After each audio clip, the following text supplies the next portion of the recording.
Hey, I'm Joy, and I'm here with Phil Wickham, one of the most incredible Christian artists that we have today. Phil, I have to tell you, I interviewed Point of Grace yesterday. You know those queens of the industry. You are Lord of life, love, and other mysteries. That's right.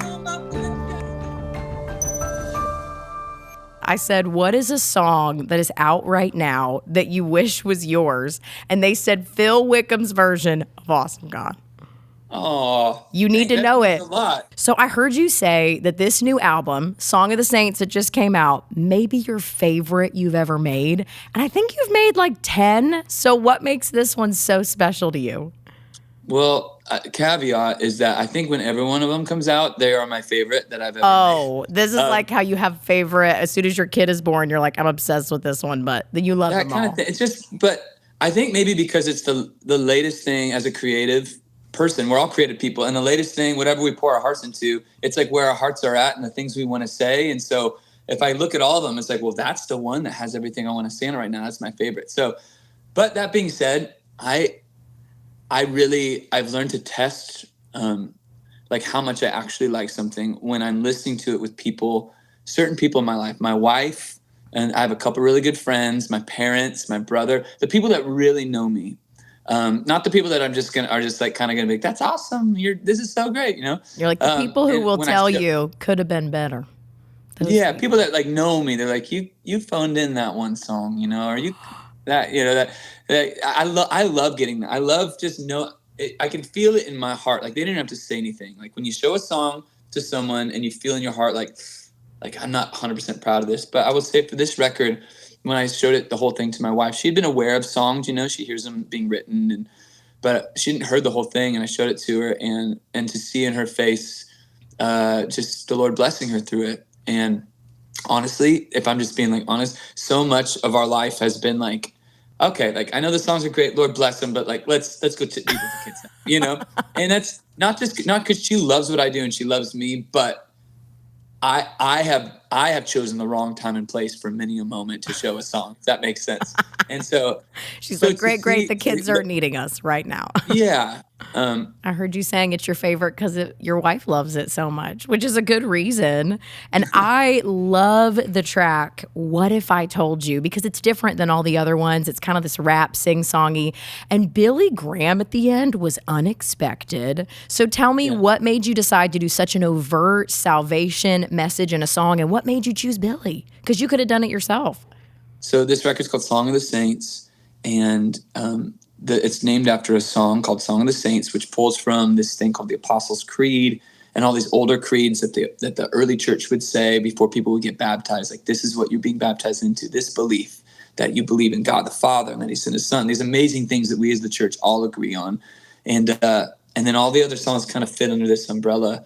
And it was actually kind of scary for me because I wouldn't call this a rap song. Maybe it's more spoken word, but I've never done anything like that before. And it was a little bit of a stretch for me. It actually took me a lot of times to even feel comfortable with it because usually I'm like, what if I told you that you could be saved? I'd sing something, but it's what if I told you that you could be saved? What if I told and I did it because I thought, okay, if I was singing this live, what would just be a moment where like, this is different. Yeah, and sets it apart. I'm keying in, and like I'm gonna key in and focus right now, and so that's why I did it this way. And in the middle of the song, the chorus, Jesus is calling out your name. This is the reason you were made. Run to his arms just as you are. Come and be saved. And then as I was listening to it, I was like, well, what about the moment? People are like, so what now? It's like, okay, I come be saved, but what do I do? It's like we need to give a moment. Not that it's like not that there's some magic in my words or in Billy's words, but just helping facilitate a moment for people to talk to God who maybe aren't used to it. And so I thought I'll do that. And then the whole idea of the song is like to shake people out of like, just like doing dishes or whatever and just kind of key in and listen. And I thought, well, what if another voice pops up? So I thought of some friends and my pastor and other pastors I know and some authors I know. And all of that kind of like died away when someone said, well, what about Billy Graham?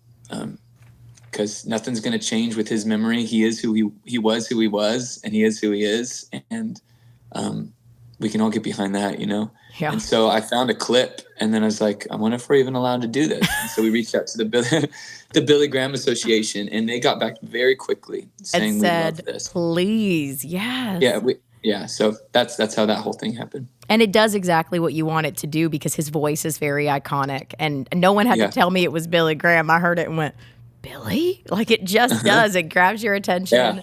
And it's Totally. it's so well done.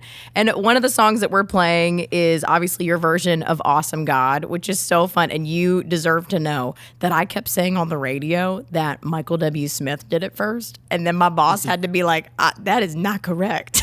That is a Yeah. Rich Mullin song. And I said, oh, because I know Michael has done it a bunch of times. So Yeah. it's such an old, iconic song. I know you've done that with a bunch of the other songs that people love. Do you remember the first time that you heard Awesome God or about how old you were and what made you love it? I don't know if it was the first time, but it might have been because I have a clear memory. Thursday night church, my parents would lead worship and we all sat on the carpet, and So the good. guys want to teach you a new song. And I remember it because I'm like, what does putting on the Ritz mean? We should probably look that up. Yeah, we should probably look it up. It's too late now. And then, but the chorus hit there, and he taught us the chorus, and we were all singing it as kids. And then our church started doing it, and it was one of the first songs later on when I was like 12, 13, one of the first courses I learned how to play on guitar, and it's just been a part of my life for pretty much as long as I can remember. And so to re-record the song, it definitely, I think if someone brought it to the table, like, let's redo a fresh version of Awesome God, I'd be like, no, thank you. I'm not taking that on. It's great how it is. I'm not going to be the guy who gets shunned because he messed up a awesome song, pun intended. But it was more of the Lord was in it thing. Like we were at the end of the day in the studio. We'd been working all day. The computer was off. We weren't planning on recording anything else. Me and a couple of guys in the studio were talking about songs that had blessed our lives. And we started talking about all these old songs, and Awesome God inevitably came up. And then someone said that they had led it recently at their church and it went off the chorus. Like people were like ready to sing it again. And so the record we knew was called Song of the Saints. We were already putting on a moment of Because He Lives. We're putting on a Wondrous Cross, putting these songs, these little moments that the saints have been singing already. And we thought, well, let's do Awesome God. And then we started joking about the lyrics of the verse. You're like, we can't do the rest. They're like, well, what if let's just write new verses? And I'm like, no. And because we actually weren't planning on putting on the record, we just were having fun. We're like, yeah, what if it was like Forrest Frank kind of vibe, like on the verse, and so someone started playing a beat, and then I started singing a melody, and then we wrote lyrics, and it was done in literally 30, 40 minutes. You're telling me this one just was easy. It was easy. And also done, like the fun moment was done. Let's get back to work in the morning. And we weren't going to even talk about it tomorrow. And then we opened it up the next day, and it actually was like kind of hitting. And we're just like, this is kind of awesome. There is something about loving those old songs. Okay, I'm so curious. You have an iconic voice that's unlike anybody else's. I know your parents led worship. You were sharing about that, and you started singing as a teenager. When did you know your voice was a little different? Did your parents point out and go, I think you got something here? Or was it a friend or a teacher who told you your voice was special? Or am I the first one? I think it was more like, I don't think... It definitely wasn't like, oh, I've got a special voice, I should do this. It was like I was a loner in junior high. We moved from Orange County to San Diego, so I had no friends for a summer. And my parents were worship leaders, and we had guitars laying around. And my dad's like, well, you want to learn how to play some chords?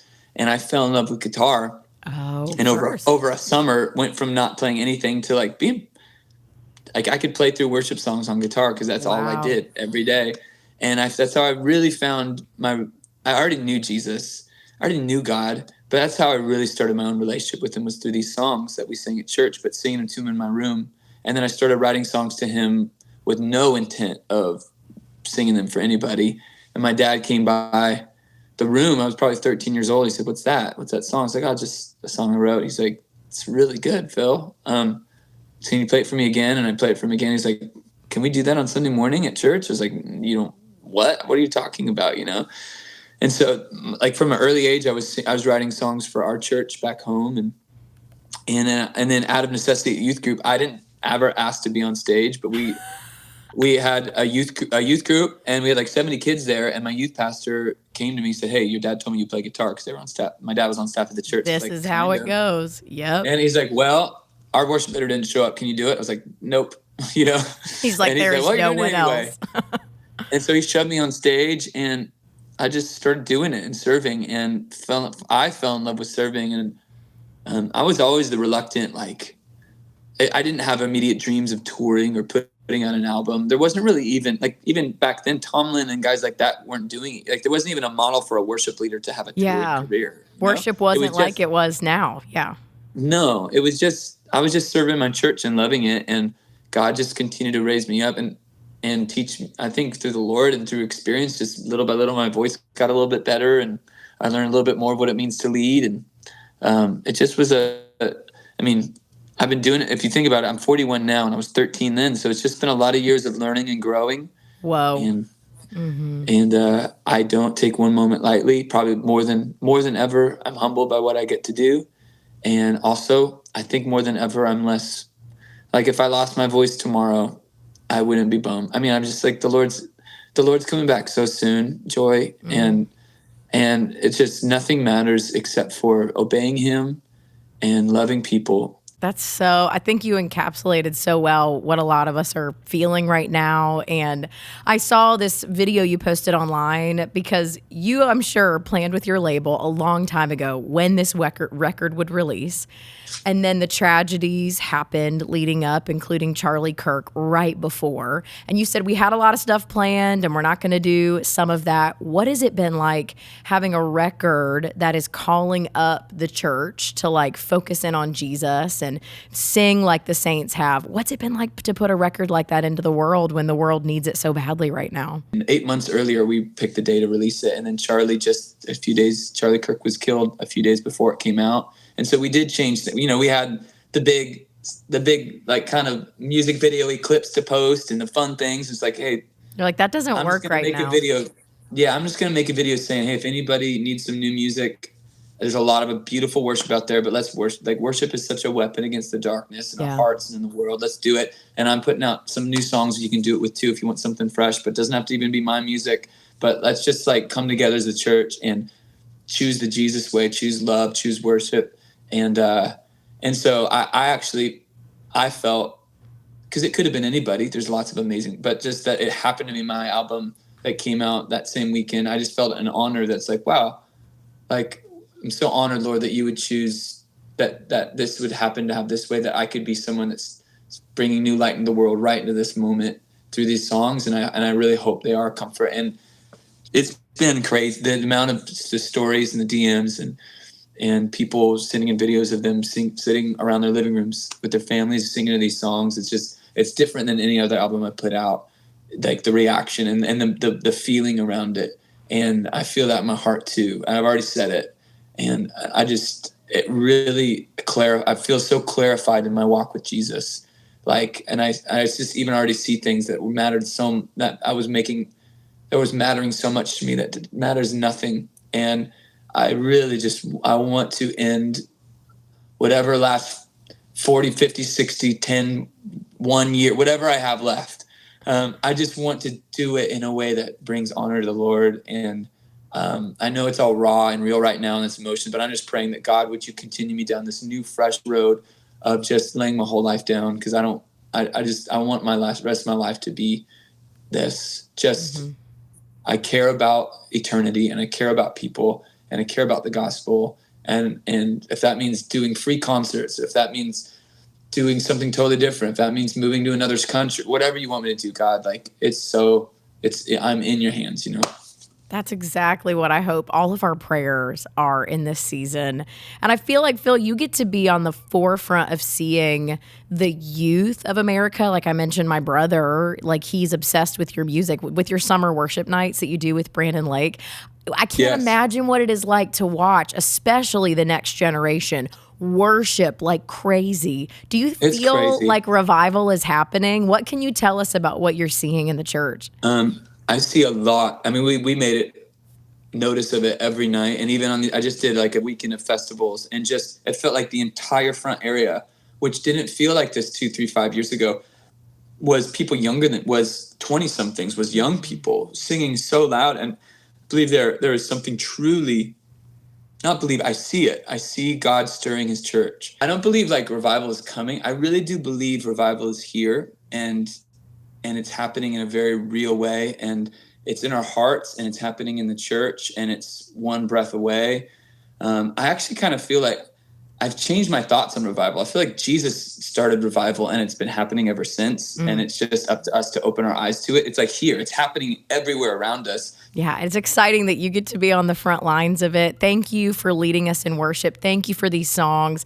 The Song of the Saints album is out right now, and I'm so excited because you have a tour coming up in the spring, 24 cities, and you're not going alone. You're taking some of the best. Torrin Wells, Jamie McDonald going to be with you, and I'm hoping that we'll be able to be at one of the stops. All of us want to see this show live, so we're looking forward to it. Yeah, I can't wait. I hope we come somewhere close to you guys and inviting everybody and anybody, grab a ticket, meet us there. There's something so powerful. I mean, it's so powerful when we get together as a church and worship, and we're trying and we're making plans to make it as easy as possible for everybody who wants to be there to be in the rooms. This is my first full arena tour from cover to cover, and we're just like expecting great things from the Lord, so I cannot wait. And the album is so good. Thank you, Phil. so